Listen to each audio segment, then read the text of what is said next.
goes to their... They said, oh, wait a minute, what is this one? Is this George III's old song? Yeah, let's stand up for this one.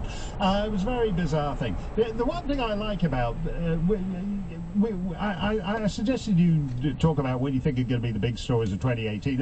One of the things I like about this, the end of the year, though, is when you switch on the TV, they always do these, like, weepy montages of all the people who died in 2017. They do these soft focus things, and it's got all kinds of people in there. There's like Mary Tyler Moore, and there's Glenn Campbell, and there's all these montages.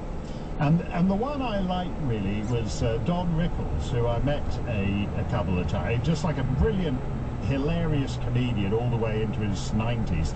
And I always used to cite him as an example because I got taken to court, as some of you may know, in Vancouver, in British Columbia, and for flagrant Islamophobia, and that's way more serious than just regular Islamophobia, because it's flagrant. Flagrant sounds like you're being sort of camp and exhibitionist about it. So flagrant Islamophobia is far more serious. I think it's another 10 to 15 years for that.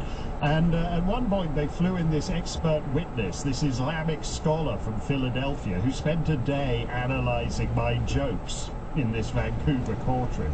And I thought this was so... It was like something out of Eastern Europe. It's the great Czech novel by Milan Kundera about a guy who makes the wrong joke, and it destroys his life in post-war Czechoslovakia. You know, he's hauled up before the Communist Committee and all the rest.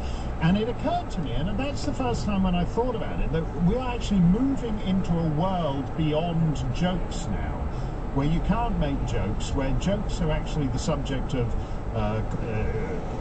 court investigations, as in this thing at the British Columbia, the Robson Street Courthouse in Vancouver with me. And immediately after acquitting me, basically, because they didn't have the guts to convict, they then convicted this poor stand-up comedian who had put down a couple of hecklers, and he had the hecklers, unfortunately for him, happened to be lesbian. And and they accused him of putting them down homophobically, and this guy was convicted of putting down hecklers homophobically, and he's never worked again. His comedy career is over. And all the time when I used to talk about this, I used to talk about what would happen if Don Rickles these days, who was the great master of putting down hecklers, if he were playing Vancouver, he were playing a Canadian gig. But it's come to America now. It's interesting if you look at the way they took the baseball bat to those nice little millennial dweebs at Vanity Fair who made those very mild jokes about Hillary.